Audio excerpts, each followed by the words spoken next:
Salam à tous sama gars yi, on se retrouve pour l'émission Plume. Aujourd'hui ñu war a waxtaan li nga xamante ni nii mooy le nouveau son de Dip Doundou Guiss di ngeen daj. Donc on va parler de ses paroles comme ni ñu koy faral di defee ngir mën a décortiquer comprendre un peu lan la bëggoon génne en termes de message. Donc dañuy tàmbali ak première baar yi mi ngi naan.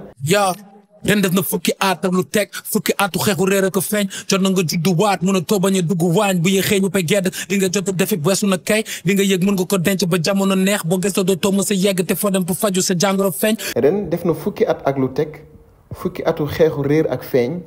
jot na nga judduwaat mënatoo bañ a dugg waañ bu yéexee ñëppay gedd li nga jot a def yëpp weesu na kay li ngay yëg mën nga ko denc ba jamono neex boo gëstoo dootoo mës a yegg te foo dem pour faju sa jàngoro feeñ. Ces premières barres ñooy l'intro de la chanson. Alors ici Dip dafay utiliser la technique du monologue intérieur méthode la boo xamante ni artiste bi day génn ci boppam ngir wax ci boppam ba mu mel ni keneen moo koy juger keneen moo koy observer keneen moo koy jàngat da koy permettre mu boole subjectivité ak objectivité se faire à la fois observateur donc et acteur de son propre discours. Alors Dip moo ngi naan ren def na fukki at ak lu teg fukki atu xeexu réer ak feeñ jot na nga judduwaat. Donc la carrière de Dip def na plus de 10 ans. On peut dire que officiellement moo ngi tàmbali avec le titre Hors Norme rendu public en 2012, ce qui fait que moo ngi ci game bi donc depuis au moins 23 ans. Et durant ces 23 ans nekk na ci au sommet comme ni mu toogee également ay périodes yoo xamante ni nii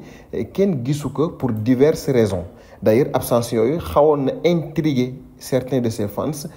Le mënatoo bañ a dugg waañ bu yéexee ñu pay gedd fait référence aux nombreux messages qu'il reçoit dans ces périodes d'absence. Alors il cherche à répondre à cela d'une manière structurée moo tax mu wax jot na nga judduwaat. On a eu d'ailleurs récemment un signe buy wane ni cette renaissance réfléchie puisqu'il a signé avec Sony Music Africa sans doute pour jox carrière am un élan encore plus grand dépensant largement le Sénégal. Dip wax na aussi que ni boo gestoo dootoo mus a yegg te foo dem pour faju sa jàngoro feeñ.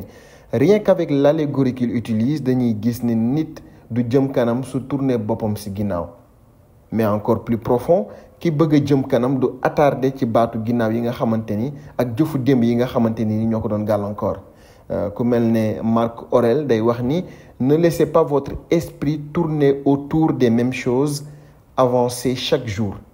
Et en disant te foo dem pour faju sa jàngoro feeñ Dip dafay conforter ki nga xamante ni nii mooy le philosophe chinois Confucius moom da doon wax ni l'homme qui se confie à autrui perd un peu de sa liberté ndax kat saa yoo waxee li nekk ci yow da nga dénkaane sa bopp. Après Dip wax na ni également fexe loo mënti am yóbbu kër ga fëgg ñi di xaar pour mu nekk for the culture. Fii Dip dafay relancer encore débat bi nga xamante ni moo jëm ci finalité wu rap lan la rap war a am comme jeexital ci rappeur bi ndeem dañ ko war a def pour la culture artistique ou dañ ko war a def pour dundal ci njaboot gi. Man je dis que ni sa carrière à Dip, sa carrière à lui a répondu à cette problématique parce qu'il a trouvé le juste milieu ba tey mu dund rap bi dundal ko di si dund. ñu jàll également ci yeneen baar mi ngi wax ni di leen seetaan ngeen di diirante mbagg ne diine ak satan topp jigéen ak xaalis seen deal yëpp a claté may coaché ni DJ Deschamps du mag yéen sama digganteeg yàlla doole du fit job bi boole si risque attanoo yan bu diis yaaroo drogue bu sikk. di leen seetaan ngeen di diirante mbagg ne diine satan topp jigéen ak xaalis seen deal yëpp a claté may coaché ni DJ Deschamps du mag yéen sama digganteeg yàlla doole du fit job bi boole ci risque attanoo yan bu diis yaaroo drogue bu sikk.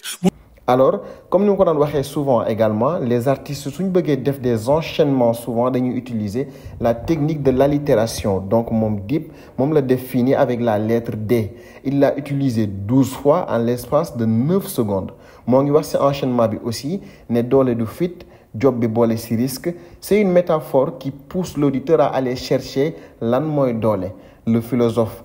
Friedrich Nietzsche par exemple dafa jàpp ni doole du dominer keneen mais mooy capacité bi ngay am ci dépasser say limites tabax sa àdduna. doole dëgg pour moom mooy doole biir lay doon capacité bi ngay am ci xeex ak sa bopp pour defar sa bopp defar sa àdduna.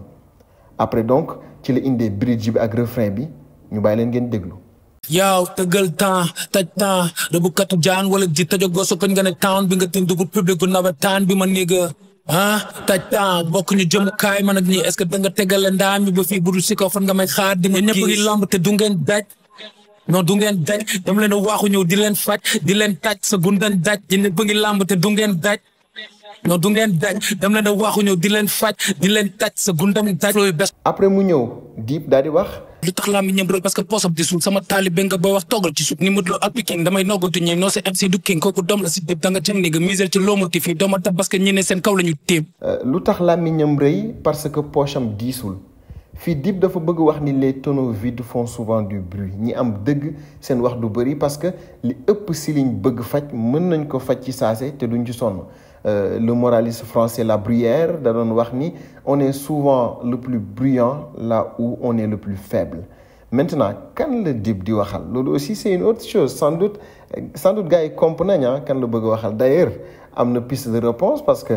moo ngi wax ci baar bi ci topp ni moo ngi wax ci baar bi ci topp ni Modou Lo ak Pikine damay noggatu ñi non c'est MC du king kooku doom la si Dip Modou Lo ak Pikine damay noggatu ñi non c'est MC du king doom la si Dip il fait une référence factuelle avec le roi des arènes bi nga xamante ni dafa rajaxe Pikine daan fa les ténors Eumeu Sène Ama Baldé Boy Niang mais fi clash bi di amee dëgg c'est quand il dit ce MC bi du king on sait tous que Ngaaka Blindé se fait appeler King Baba et que day réclamer ni mooy kingu game bi sauf que Dip nee na moo jur king bi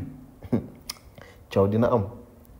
Après il dit moom Dip. at yi ma toog te génnew ma ñoo ma defar du ma taay di wax yàlla jërëjëf. at yi ma toog ñoo ma defar du ma taay di wax yàlla jërëjëf encore une fois Dip day évoquer sa période d'absence du game ku déglu l'album lépp fii la ñu fekk par exemple di nga xam ni il a été victime de coups bas durant ces dernières années et que loolu affecté na ko bu baax personnellement mais c'est comme si aussi humainement difficulté yooyu dañ ko def nit bu gën a complet et d'ailleurs il est conscient que ni bu doon moom ak moom rek. mën na ci bañ a génn moo tax muy sant yàlla artistiquement aussi période boobu mu traversé daf koy def beneen artiste bu mën a jël ay góomam def leen doole d'ailleurs il montre cette nouvelle phase de lui en disant juste après rëbbkatu dëmm la ma doon foofu jàngale katu nappa ak i naa ko même jël lëb bi ñaata yées la jël bërëd yi si rang bi nañ xam ne sama heure rëbbkatu dëmm la ma doon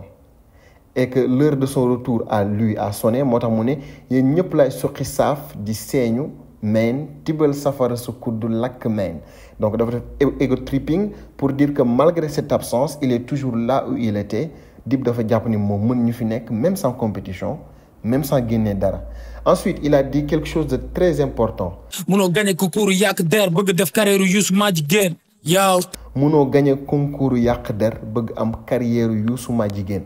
donc présentement beaucoup de personnes par exemple ñoo ngi ci réseau yi di def des choses yoo xamante ni nii bés dina leen rattraper ñu bëgg occuper yenn station yi bëgg am yenn postes yi duñ ko mën a am parce que seen réputation moo yàqu seen image moo yàqu Dip veut dire que mënoo nekk si lu bon ba pare bëgg am lu baax au terminus ku bëgg am carrière Youssou Ndour da nga war a cultiver maanute liggéey ci sa bopp focus ci say objectifs Youssou Ndour bi en fait Dip da koy utiliser comme métaphore pour représenter la réussite donc en grosso modo lii lañ amoon en termes d'analyse de décryptage autour de la nouvelle chanson de Dip Doundou Guiss di ngeen daj ngeen wax ñu lan ngeen ci xalaat déjà ci way bi nga xamante ni génnee na ko mais également ci paroles yi nga xamante ni nii génnee na ko lan ngeen xalaat également ci décryptage bi nga xamante ni def nañ ko lan ngeen gis loo xamante ni nii ñun gisuñu ko wax leen ñu ko en commentaire bu ko defee affaire yi gën a yaatu merci à tous peace I'm out